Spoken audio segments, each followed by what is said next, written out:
Hello, my friend, and welcome to another episode of the Red Delta Project podcast, where we teach you how to maximize results with minimalist approaches to health and fitness strategies.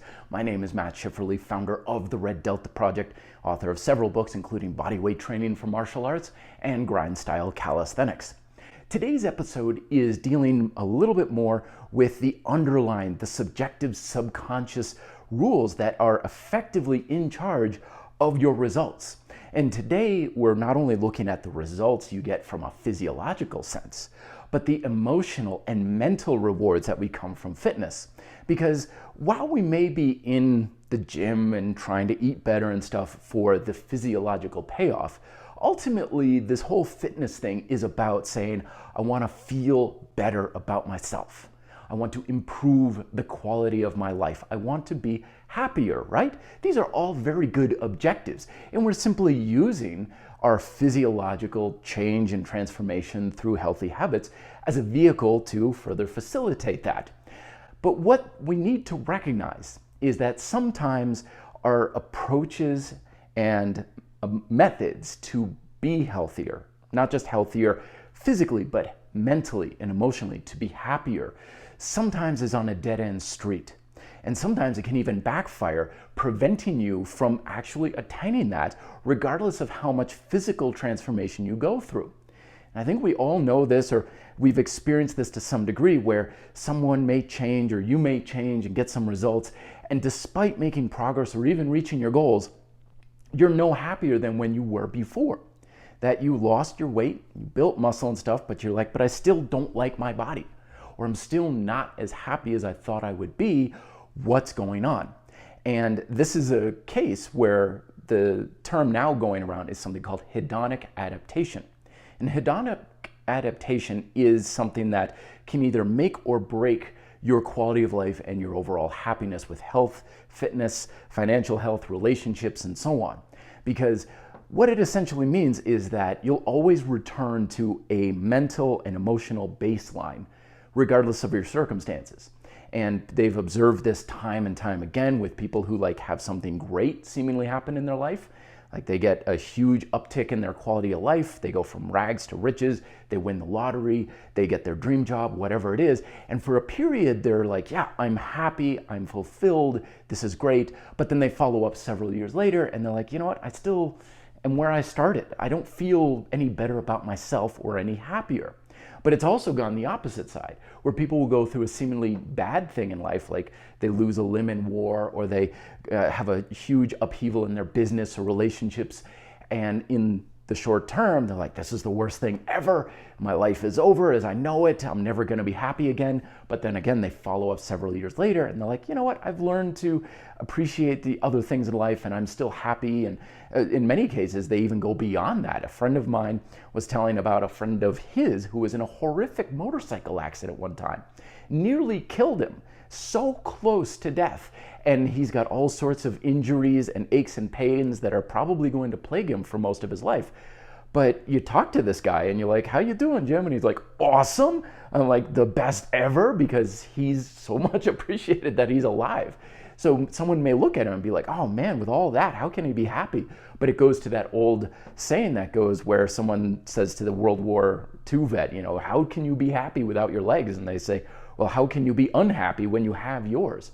It's all so much of a framework of appreciation and recognizing what we have versus what we don't have in our given situation. This is incredibly important to recognize because I want you to understand that there is a very real possibility that this rhetoric that is out there in our fitness culture may not be entirely true. And that rhetoric is that you'll be happy once you achieve your goal. If you get the abs, then you'll be happy. If you lose your weight, then you get to be happy. If you get big and jacked or lower your golf par or whatever, then you can be happy. It's permission to be happy, right? So we pursue this goal and this objective thinking, I'm not going to be happy till I get this, and once I get this, then I'll be happy. But you can observe this even in your own life with what you have now. Because think of the things that you have now that at one point in your life you said to yourself, once I get that thing, or accomplish that milestone, then I will be happy. Whether it's marrying whoever you're with now, graduating college, getting your current job, finishing the book you're writing, whatever it is, there was a time where achieving the things you have now was that goal on the horizon that you thought was going to be the ultimate answer to your problems and going to be the thing that would make you happier and healthier and much better. But looking back on it, has that been the case? Now, I hope that has been. I really want the best for you. I want you to be happy. I want you to be satisfied and fulfilled. But I'm willing to bet that, like most people, you had a bump up of satisfaction and enjoyment for a time being, but then you kind of came back to that baseline. Or times in your life where bad things happened, where you broke up with someone or you lost something, a job or whatever, and you thought this is the worst thing ever, but over time you got back to your baseline. So how can you use hedonic adaptation to your benefit? Well, one of the best ways that you can do this is something we touched on in the last podcast where I was talking with Kathleen Taylor about the emotional side of weight loss and healthy eating and stuff. And we touched on the idea of process versus goal-oriented approaches to health, fitness, and weight loss. Now, when you have a goal-oriented approach and you're fixated on that goal, what you usually do is you say, that's what's going to make me happy. Accomplishing that singular objective is what I'm going to put all my eggs in that basket. But until I get there, I'm not going to be happy. I'm not going to be enjoying the process. I'm not going to be positive in any way. I wake up every day and say, well, am I at my goal? And you say, nope. And you say, well, my life just sucks. I hate my body. I hate this result. I hate this gut. I hate my weakness. I hate whatever, right? You have so much negativity about you. And every time you look at that goal, you see it off on the horizon and say, well, I don't have that, therefore I'm going to be unhappy. This is another reason why a lot of times the images on things like social media, and back in the day it used to be magazines and stuff, we look at something that's hugely successful and we think, well, that's what I want and I'm not there, therefore I don't deserve to be happy or to appreciate what I have now. And it keeps you in that state of a bit of negativity, of getting a little bit of a negative feeling about your own self, because you're like, once I get to that goal, then I can be happy, but not until I get to that goal. Now, the opposite of doing that is a process-oriented mindset. A process-oriented mindset is saying that my happiness doesn't depend on just achieving that goal, it's the journey, right? As cliche as that sounds, again, of like the journey is the goal and all that kind of thing, but the process-oriented individual usually has a lot more of an enjoyment and satisfaction about the actual process of going in the direction of the goal than actually achieving it. Because a lot of times, as Bruce Lee even himself said, goal is more of something to aim at, not necessarily something to be reached.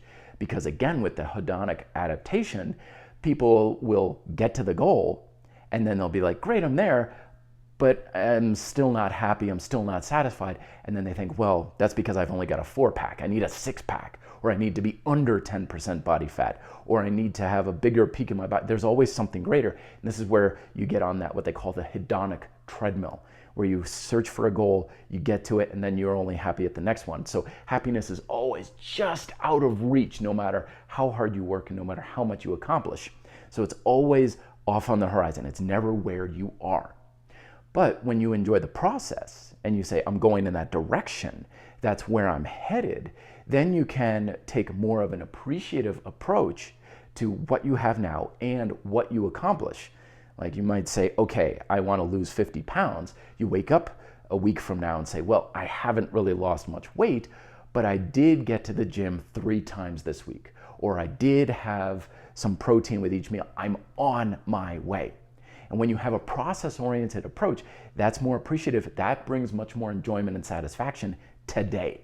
It's not saying that your satisfaction and enjoyment about yourself and everything is something that's always out of reach. It's something that is literally at your feet, something you can enjoy and appreciate in the here and now.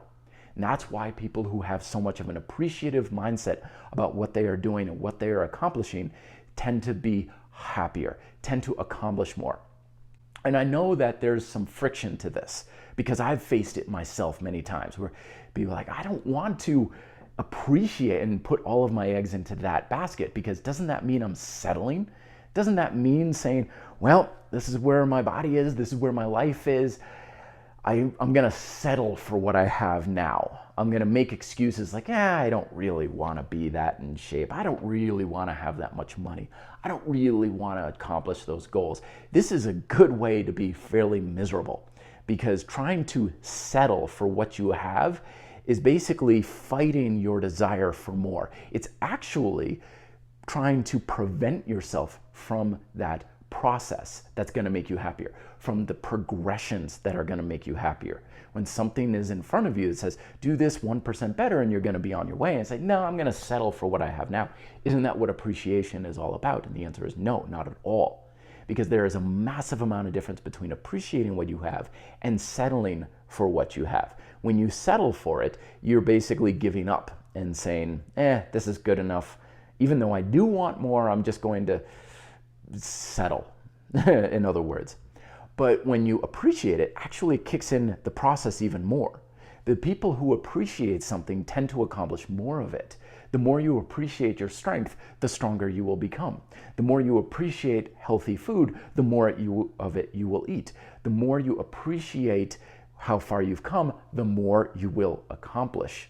One of the litmus tests that you can give yourself or observe if you're goal or process oriented is if you've made a little bit of progress and someone notices it, or you notice it in yourself, and they say, great, you've lost 20 pounds or you're looking stronger and stuff. If you follow that up with, yeah, but I'm not at my ideal weight, but I can't do 10 pull-ups, but I'm not at that, that's a goal-oriented mindset.